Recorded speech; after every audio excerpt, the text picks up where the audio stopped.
Hello बच्चा। तो आज से शुरू करेंगे बिजनेस स्टडीज। और बिजनेस स्टडीज का एक छोटा सा बहुत इंपॉर्टेंट चैप्टर 11th क्लास का सोर्सेज ऑफ बिजनेस फाइनेंस।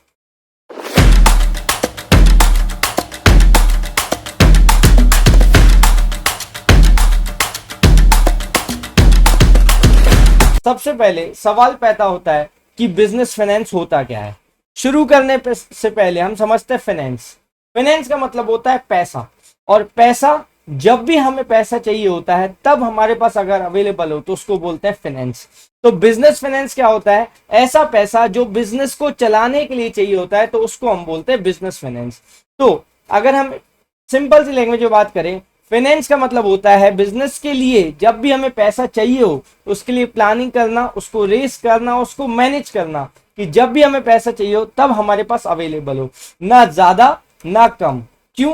क्योंकि अगर बिजनेस कम होगा तो हम पैसा कम होगा तो बिजनेस हम इजीली मैनेज नहीं कर पाएंगे। लेकिन अगर पैसा ज्यादा होगा तो पैसों की भी एक कॉस्टिंग होती जो हमारा रिटर्न कम करेगी। तो इसीलिए फाइनेंस का मतलब जितना पैसा हमें चाहिए हो उतना ही हमारे बिजनेस में अवेलेबल हो। ज्यादा पैसा भी खराब है और कम पैसा भी खराब है।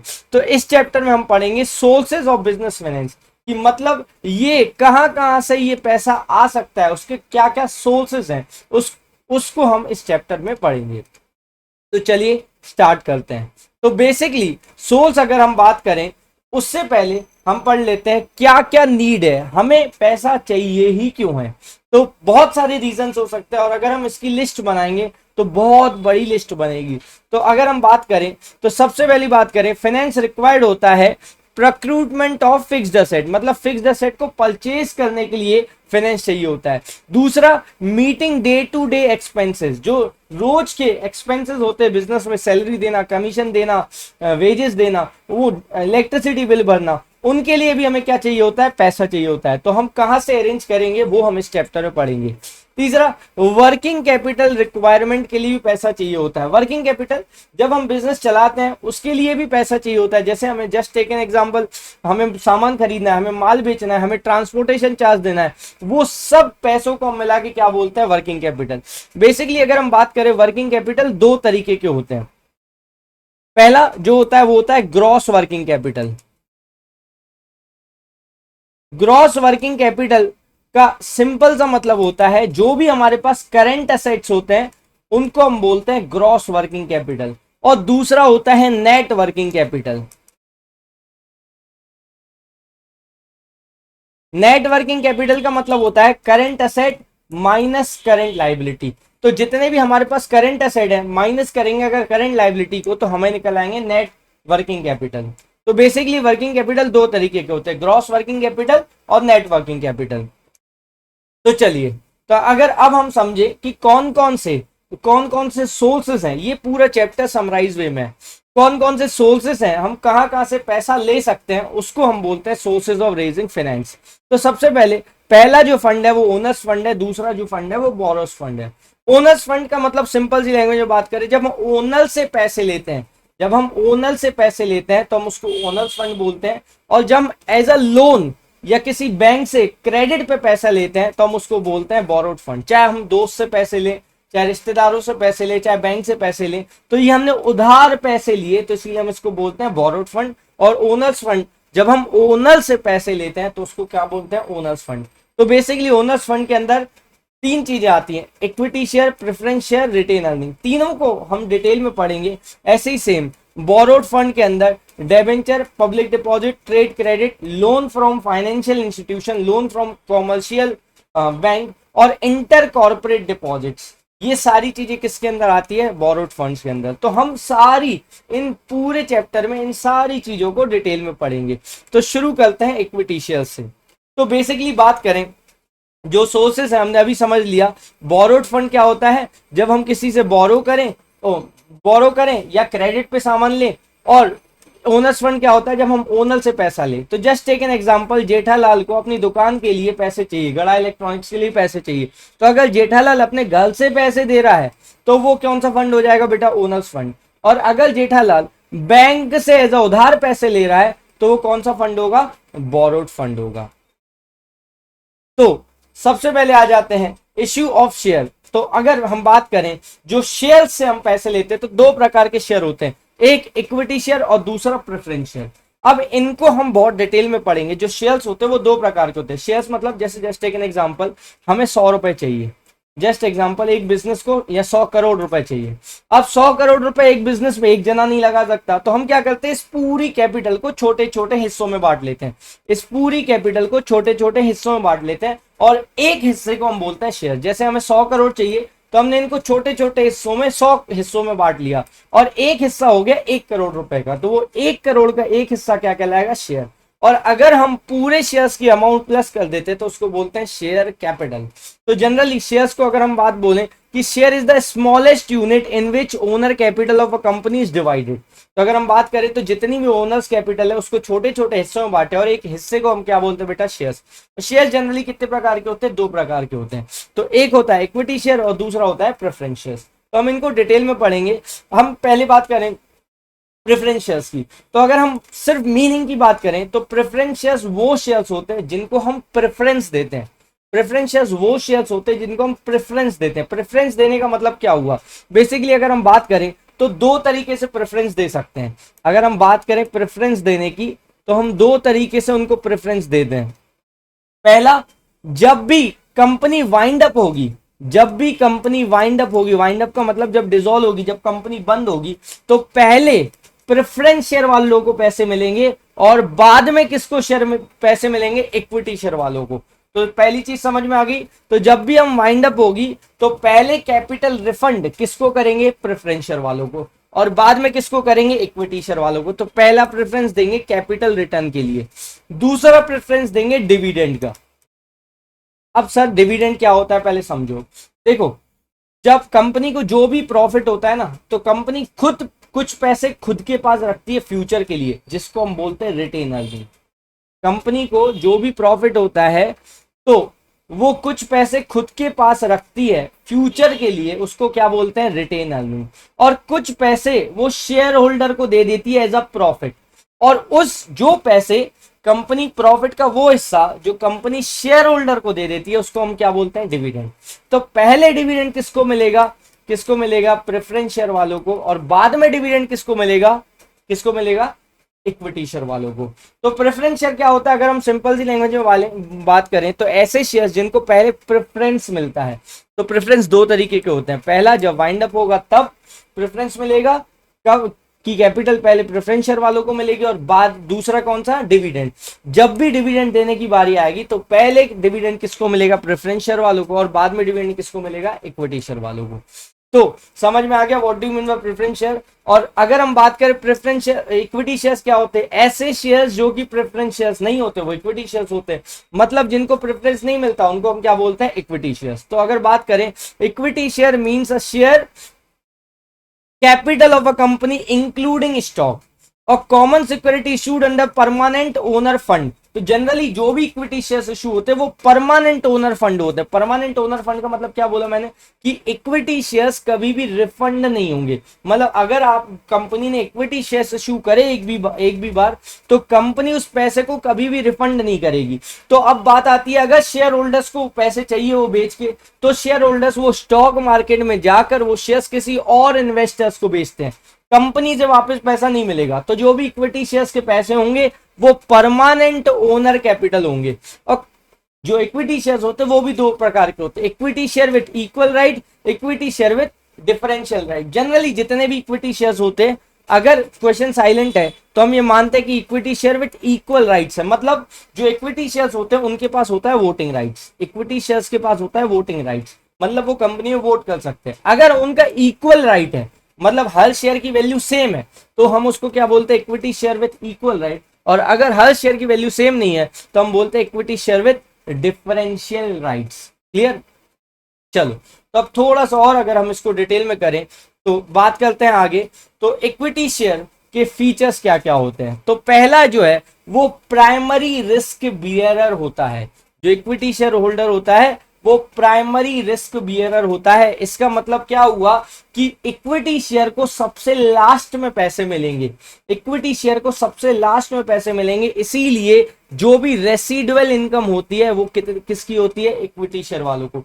जस्ट एग्जांपल, मान लो एक कंपनी है 100 करोड़ की, अब वो वाइंड अप हो रही है, 40 करोड़ रुपए का उन्होंने लोन लिया था, तो पहले वो किसको पे करेंगे, लोन वालों को पे करेंगे। बचे कितने, 60 करोड़। 60 करोड़ में से मान लो 10 करोड़ प्रेफरेंस शेयर वालों थे, तो 10 करोड़ चले गए, तो बचे कितने, 50 करोड़। ये जो 50 करोड़ रुपए है ना, ये पूरे के पूरे किसकी होंगी, किसकी होंगी बेटा, इक्विटी शेयर वालों को। तो जो लास्ट में इनकम बचेगी ना, वो उसको क्लेम कौन कर सकता है, सिर्फ और सिर्फ इक्विटी शेयर। इसीलिए इक्विटी शेयर को, इक्विटी शेयर होल्डर को सबसे ज्यादा हम क्या बोल सकते हैं, ओनर ऑफ द कंपनी। जो इक्विटी शेयर होल्डर होता है वो ओनर ऑफ द कंपनी होता है। क्यों होता है, क्योंकि वो प्राइमरी रिस्क बियरर भी होता है, और आखिरी में सबको पैसे बांटने के बाद जो पैसे बचते हैं वो किसके होते हैं बेटा, इक्विटी शेयर्स वालों के होते हैं। तो क्लियर, तो प्राइमरी रिस्क बियरर होता है, और दूसरा जो भी लास्ट में इनकम बचती है जिसको रेसिडुअल इनकम बोलते हैं, वो भी किसकी होती है, इक्विटी शेयर वालों को। फिर दूसरा आता है बेसिस ऑफ लोन। देखो सिंपल सा लॉजिक है, जितना पैसा ओनर, मैंने भी बताया जो मेन ओनर होता है वो इक्विटी शेयर होता है, जितना पैसा ओनर बिजनेस में डालेगा उतना ज्यादा बैंकों को, उतना ज्यादा क्रेडिटर्स को, उतना ज्यादा लेंडर्स को ज्यादा कॉन्फिडेंस आता है बिजनेस में। तो जायज सी बात है कि ओनर ने इतना पैसा डाला हुआ है तो हम भी उसके बिजनेस में पैसा डाल सकते हैं। तो इसीलिए वो क्या होता है, बेसिस ऑफ लोन होता है इक्विटी शेयर। जितना ज्यादा इक्विटी शेयर होगा उतने ही ज्यादा चांसेस होते हैं कि हमें भी उतना ज्यादा लोन मिल जाए लेंडर्स से, क्रेडिटर्स से। तो जायज सी बात है, amount of equity share capital increase the confidence of creditor, lenders और शेयर होल्डर्स हम बोल सकते हैं। फिर आ जाते हैं कंट्रोल। जो इक्विटी शेयर है, मैंने बताया ना, इक्विटी शेयर को क्या होता है, वोटिंग राइट होता है।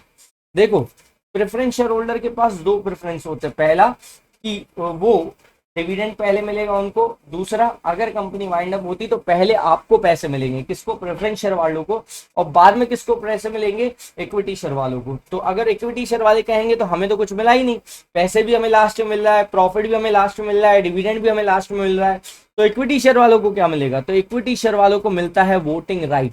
वोटिंग राइट का मतलब क्या होता है कि जो भी डिसीजन लिए जाएंगे बिजनेसेस में हम उसमें वोट कर सकते हैं। तो पहले ओनर हम ही हैं, हम ही मतलब इक्विटी शेयर होल्डर है, तो उनके पास ज्यादा कंट्रोल रहता है बिजनेस का as compare to preference share holder वालों के पास। तो जायज सी बात है, जो लास्ट का प्रॉफिट होता है, जो सब एक्सपेंस काटने के बाद, प्रेफरेंस शेयर होल्डर को देने के बाद, इंटरेस्ट देने के बाद जो भी प्रॉफिट बचता है वो किसका होता है, वो किसका होता है, इक्विटी शेयर वालों का होता है। तो जायज सी बात है, वो जो लास्ट का प्रॉफिट होता है वो सबसे ज्यादा प्रॉफिट होता है, तो हायर प्रॉफिट्स होने की ज्यादा चांसेस है इक्विटी शेयर में as compare to any other source of finance. Long term में तो हमेशा इक्विटी में सबसे ज्यादा रिटर्न होता है। फिर प्री एम्पिटिव राइट्स, ये याद रखना, इसको अच्छे से समझना। मान लेते हैं कंपनी ने 100 करोड़ रुपए के शेयर इशू करे, है ना। अब कंपनी ने 100 करोड़ शेयर इशू करे और 1 करोड़ का एक शेयर, 100 शेयर करे तो 1 करोड़ का एक शेयर।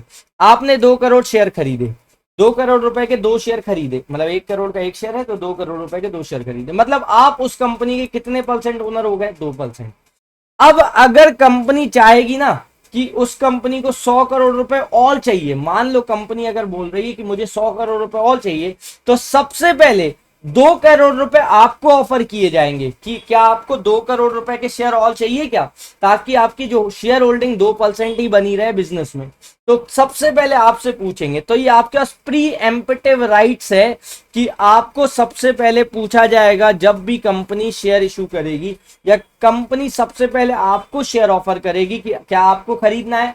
अगर आप मना करेंगे तो ही वो शेयर किसी और को बेचेगी, नहीं तो सबसे पहले आपको ही वो शेयर्स बेचेगी। फिर आ जाते हैं, ये तो हो गया नेचर या हम फीचर बात करें, तो अब इसके फायदे क्या है। तो देखो सबसे पहला फायदा है परमानेंट कैपिटल। मैंने बताया इक्विटी शेयर्स कभी भी रिफंड नहीं किए जाते, मतलब कंपनी को कभी भी इक्विटी शेयर के पैसे वापस नहीं करने हैं। अगर शेयर होल्डर को वो शेयर्स बेचने हैं तो वो स्टॉक मार्केट में जाए और एक और शेयर होल्डर ढूंढे जिसको उसी कंपनी के शेयर्स खरीदने हैं, है ना। तो वो कंपनी के पास वापस नहीं जा सकती कि ये लो शेयर ले लो और हमें अपने पैसे वापस कर दो, तो नहीं, ऐसा नहीं हो सकता। तो इसीलिए ये फायदा है कंपनी के लिए कि वो परमानेंट कैपिटल है, अब उसको कभी भी वो पैसे रिफंड नहीं करना है। दूसरी चीज, जब भी हम शेयर्स इशू करते हैं जब भी हम शेयर्स इशू करते हैं तो वो एक तरीके से ओनर होते हैं बिजनेस के। तो जब ओनर होते हैं तो हमें कोई भी कोलेटरल नहीं रखना होता है। जैसे हम बैंक से लोन लेते हैं तो हमें कोलेटरल गिरवी चीजें रखनी होती हैं, लेकिन क्योंकि हम किससे पैसे ले रहे हैं, ओनर से ही पैसे ले रहे हैं, तो अगर ओनर से पैसे ले रहे हैं तो कोई चीज गिरवी रखने की जरूरत नहीं है। तो इसीलिए no charge on fixed asset. Clear. फिर आ जाते हैं हायर क्रेडिट स्टैंडिंग, ये इंपॉर्टेंट है। देखो अगर जायज सी बात है, अगर किसी कंपनी में बहुत सारे लोगों ने इक्विटी खरीद के रखी है या बहुत ज्यादा इक्विटी शेयर्स है, उसमें डेट है ही नहीं, मतलब डेब्ट है ही नहीं, तो जायज सी बात है उसकी जो क्रेडिट स्टैंडिंग होगी, क्योंकि उसको इंटरेस्ट पे करना नहीं है, फिक्स अमाउंट देना नहीं है, वो परमानेंट अपने के लिए। मैं सिंपल सी लैंग्वेज में बात करूं, दो दुकानें हैं, एक दुकान पूरी ओनर ने अपने पैसे लगाए हैं और दूसरी दुकान में पूरा ओनर ने लोन लेके लगाया है, तो जाहिर सी बात है पहली वाली जो दुकान है वो ज्यादा टाइम तक चलेगी, इसके ज्यादा चांसेस है। क्यों? क्योंकि पहली दुकान को ना किसी को इंटरेस्ट पे करना, ना उसने लोन लिया, ना उसकी कोई चीज गिरवी रखी हुई है, तो चांसेस बहुत ज्यादा है कि जो क्रेडिट स्टैंडिंग उसकी ज्यादा हो, जिसने ओनर के पूरे पैसे लगे हो एज कंपेयर टू उस दुकान से जिसने पूरे के पूरे पैसे एज अ लोन लिए हो।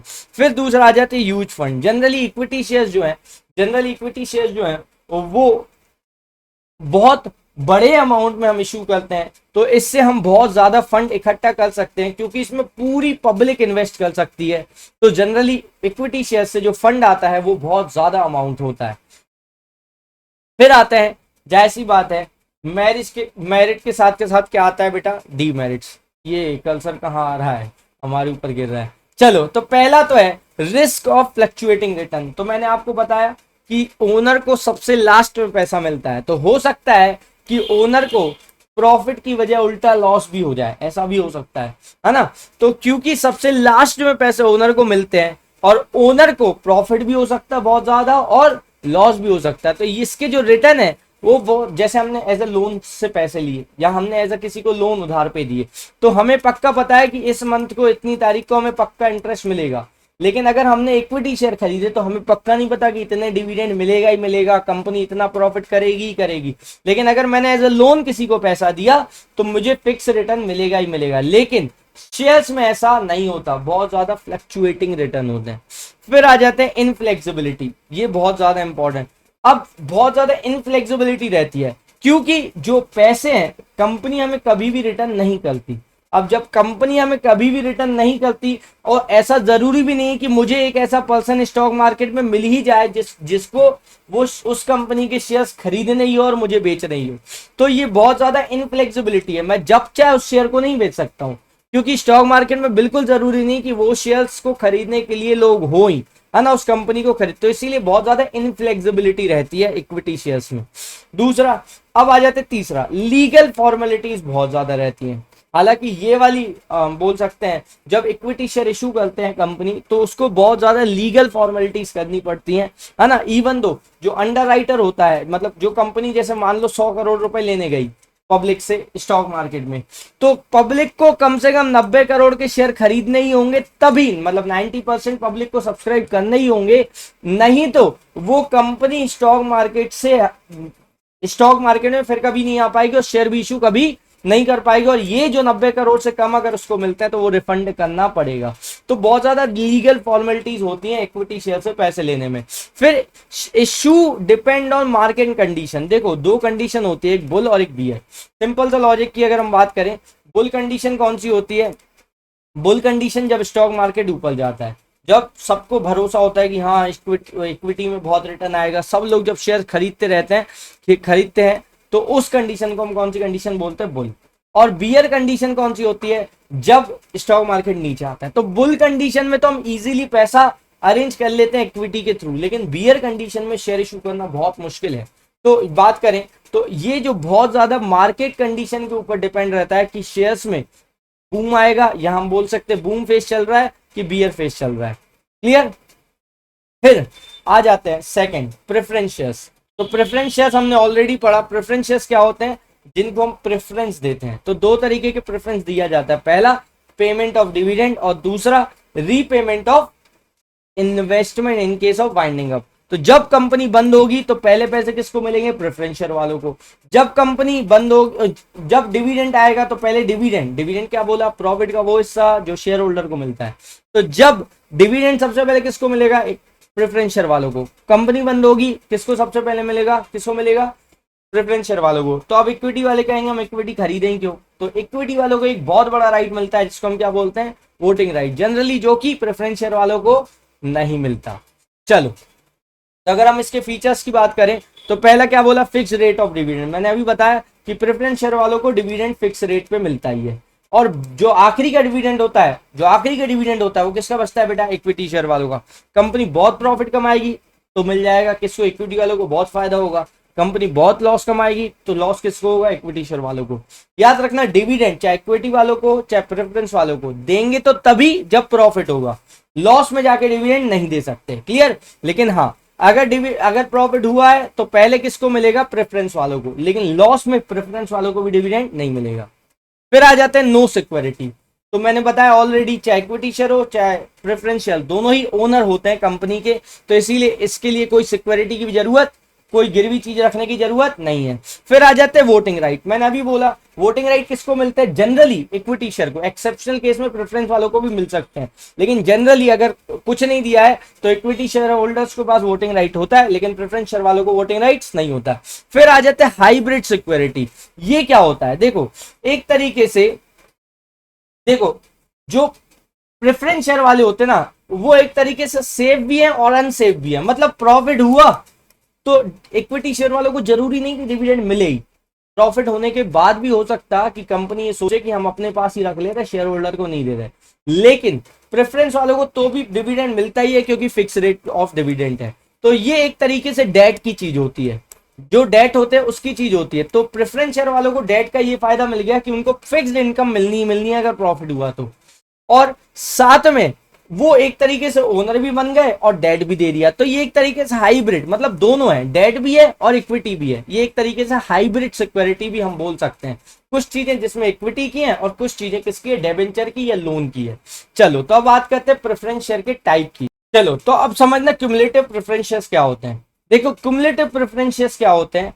जब उनका पैसा क्यूमुलेटिव, मतलब जुड़ता जाए। तो मैंने क्या बोला? देखो, डिबेंचर शेयर होल्डर को तभी डिविडेंड मिलेगा जब प्रॉफिट होगा। तो मान लेते हैं मैंने तुमसे 1 लाख रुपए लिया और बोला कि तुम्हें इस 1 लाख पे 10% डिविडेंड मैं फिक्स हर साल दूंगा। तो 10% कितना होता है? 1 लाख पे 10,000 रुपए। तो अगर मैंने हर साल ये 10,000 तुम्हारे डिविडेंड प्लस करते गया और जब रिडीम होंगे, जब मैं पे बैक करूंगा, तो प्रिंसिपल और डिविडेंड साथ में पे कर दूंगा। जैसे 3 साल के लिए मैंने लिया, मान लेते हैं। तो पहले साल मैंने आपसे 1 लाख रुपए लिए। पहले साल का इंटरेस्ट अगर मैं बात करूं, जैसे मैंने आपसे 1 लाख रुपए लिए, तो पहले साल का अगर हम बात करें, पहले साल का डिविडेंड कितना होगा? 10% के हिसाब से 10,000। दूसरे साल का डिविडेंड कितना होगा? दूसरे साल का डिविडेंड भी होगा 10,000 और तीसरे साल का भी डिविडेंड होगा 10,000। तो अगर मैं ऐसा कर रहा हूं कि मैं 1 लाख रुपए मैं आपको ले रहा हूं और 3 साल बाद सिर्फ 1 लाख रुपए ही दूंगा, और ये जो हर साल का डिविडेंड है मैं हर साल पे करता जा रहा हूं आपको। मतलब मैंने प्रिंसिपल अमाउंट लिया, आपको 3 साल बाद प्रिंसिपल अमाउंट ही वापस किया, और जो डिविडेंड है वो हर साल का मैं क्या करता जा रहा हूं? पे करता जा रहा हूं उसी साल। तो इसको बोलते हैं नॉन क्यूमुलेटिव। तो इसको क्या बोलते हैं? Non cumulative. दूसरा ऑप्शन क्या है? मैंने आपसे 1 लाख रुपए लिया, तीनों साल का डिविडेंड पे नहीं किया, मैंने क्या किया? जोड़ता गया। पहले साल का डिविडेंड 10,000, दूसरे साल का डिविडेंड 10,000, तीसरे साल का डिविडेंड 10,000, तो टोटल कितने हो गए? 30,000। तो जब तीसरा साल खत्म हुआ ना, तो 1 लाख रुपए मैंने क्या किया? प्रिंसिपल वापस किया, 30,000 रुपए क्या किया बेटा? डिविडेंड वापस किया। तो टोटल कितने रुपए आपको वापस किए? 1,30,000। तो जब मैं पैसे क्यूमुलेटिव, मतलब जोड़कर आपको वापस कर दे रहा हूं, तो इसको बोलते हैं क्यूमुलेटिव प्रेफरेंस शेयर। और जब मैं आपके पैसे जोड़ नहीं रहा हूं, सिर्फ प्रिंसिपल का प्रिंसिपल रखा है, आपका जो डिविडेंड है वो मैं हर साल पे करता जा रहा हूं आपको, तो उसको क्या बोलेंगे? Non cumulative. क्लियर? तो क्लियर ना? तो क्यूमुलेटिव प्रेफरेंस शेयर क्या होते हैं? जिनका अगर हम बात करें, जो डिविडेंड है वो जोड़ते जाते हैं और आखिरी में 3 साल के बाद, 4 साल के बाद, जितने भी साल के बाद वो रिडीम होना है, तो मैंने प्रिंसिपल और डिविडेंड दोनों साथ में दे दूंगा, तो इसको क्या बोलेंगे, क्यूमुलेटिव प्रेफरेंस शेयर। और अगर मैं सिर्फ प्रिंसिपल ही लास्ट में दूंगा, डिविडेंड हर साल लेते जाओ, तो उसको क्या बोलेंगे बेटा, non cumulative preference share. Clear. तो अब आ जाते हैं पार्टिसिपेटरी और नॉन पार्टिसिपेटरी। अब देखो मैंने आपको क्या बताया कि सबसे पहले जितना भी हमें प्रॉफिट हुआ, मान लेते हैं हमें 10 लाख रुपए का प्रॉफिट हुआ, और इसमें से मान लो 3 लाख रुपए हमारे प्रेफरेंस शेयर वाले ले गए। अब बचे कितने, 7 लाख। अब ये जो 7 लाख है ये है किसके, सब कुछ काटने के बाद किसके हैं, वेरी गुड, किसके हैं बेटा, इक्विटी शेयर वालों के। अब ये इक्विटी शेयर वालों के हैं। अब कभी कभी हो सकता है कि इक्विटी शेयर वाले कहें इन 7 लाख में से भी मुझे पैसे दो, है ना, है ना, आप घर बैठे भी हिस्सा ले सकते हैं। तो ऐसे शेयर होल्डर जो इस आखिरी की इनकम, डिविडेंड देने के बाद भी जो इनकम बचती है उसमें हिस्सा ले रहे हैं, पार्टिसिपेट कर रहे हैं, तो इसको हम कौन से शेयर बोलते हैं बेटा, पार्टिसिपेटरी प्रेफरेंस शेयर। और जाहिर सी बात है जो लोग इसमें हिस्सा नहीं लेंगे, जो पार्टिसिपेट नहीं करेंगे, उनको क्या बोलेंगे बेटा, नॉन पार्टिसिपेटरी प्रेफरेंस शेयर, है ना। जैसे जैसे कि ना इक्विटी शेयर वाले बोलेंगे ऐसे कैसे, कि अगर आप इसमें भी डिविडेंड भी लेंगे फिक्स, और जो आखिरी के पैसे बचे वो तो हमारे हैं, है ना, तो अगर उनके हैं तो नॉन पार्टिसिपेटरी, अगर प्रेफरेंस शेयर वाले भी लेना चाह रहे हैं तो कौन से कहलाएंगे, पार्टिसिपेटरी प्रेफरेंस शेयर। क्लियर। तो प्रॉफिट के लास्ट के हिस्से में जो फिर आ जाते हैं रिडीमेबल। ये समझो मैंने क्या बोला, रिडीमेबल का मतलब होता है पे बैक करना।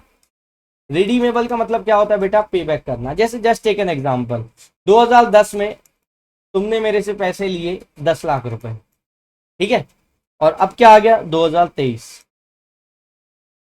2023 तुमने बोला सर 13 साल के बाद, 13 साल के बाद मैं आपको पैसे दूंगा 10 लाख के 20 लाख। कितने दूंगा, 10 लाख के 20 लाख। मैंने कहा ठीक है।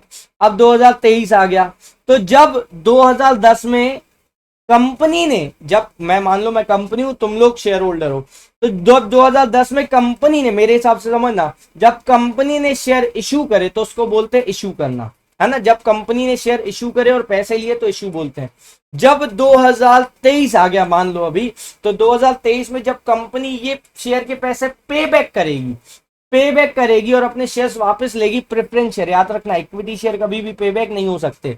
तो अगर कर रही है ऐसा पे बैक तो उसको बोलेंगे रिडीमेबल, मतलब वो कभी फ्यूचर में पे बैक करेगी कंपनी तो बोलेंगे रिडीमेबल, और अगर वो फ्यूचर में कभी भी पे बैक नहीं करेगी तो उसको बोलेंगे इररिडीमेबल। क्लियर कि नहीं क्लियर, है ना। होता है ना, जैसे दोस्त बोलता है कि मैं तुम्हारे पैसे वापस कर दूंगा, तो वो कौन से शेयर हो गए, मतलब रिडीमेबल हो गए। लेकिन जब वो वापस करने की बारी आती है तो इसका आंसर तो उसको आता ही नहीं है, तो इसीलिए वो बाद में क्या बन जाते हैं, बेटा, इररिडीमेबल। क्लियर कि नहीं क्लियर, बोलो बच्चा, क्लियर हुआ।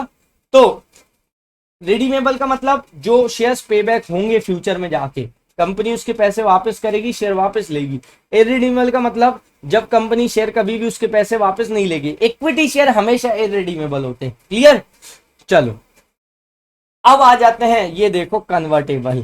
तो ऐसे शेयर्स, ऐसे प्रेफरेंस शेयर्स जो कि फ्यूचर में जाके इक्विटी शेयर्स में कन्वर्ट हो जाएंगे, ऐसे प्रेफरेंस शेयर्स, जानते हो ना मैडम को, है ना, पहले ऐसी थी और बाद में कन्वर्ट होने के बाद इनका बहुत अच्छा मेकअप हो गया।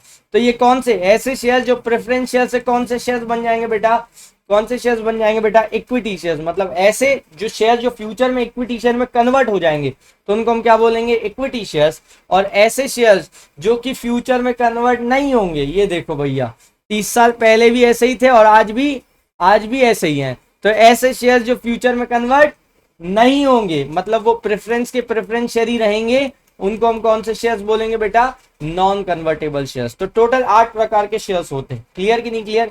तो अगर हम बात करें तो कन्वर्टेबल, नॉन कन्वर्टेबल, ऐसे शेयर्स जो कन्वर्ट हो जाए इक्विटी शेयर में, कन्वर्टेबल नहीं हो, non convertible. Cumulative, non cumulative, जिनका इंटरेस्ट प्लस होता जाए और फ्यूचर में साथ में मिल जाएगा तो क्यूमुलेटिव। जिसका इंटरेस्ट हर साल मिलता जाए, प्रिंसिपल अमाउंट से लास्ट में मिलेगा, non cumulative. Clear. Redeemable, irredeemable, जिसके पैसे मिलेंगे रिडीमेबल, जिसके पैसे नहीं मिलेंगे क्या बोलेंगे उसको क्या बोलेंगे, इररिडीमेबल। पार्टिसिपेटरी और नॉन पार्टिसिपेटरी, तो जो लोग डिविडेंड के बाद जो प्रॉफिट बचेगा उसमें अगर पार्टिसिपेट कर रहे हैं, मतलब सरप्लस में पार्टिसिपेट कर रहे हैं, तो पार्टिसिपेटरी, और पार्टिसिपेट नहीं कर रहे हैं तो क्या बोलेंगे उसको, नॉन पार्टिसिपेटरी। क्लियर, यहां तक क्लियर हुआ।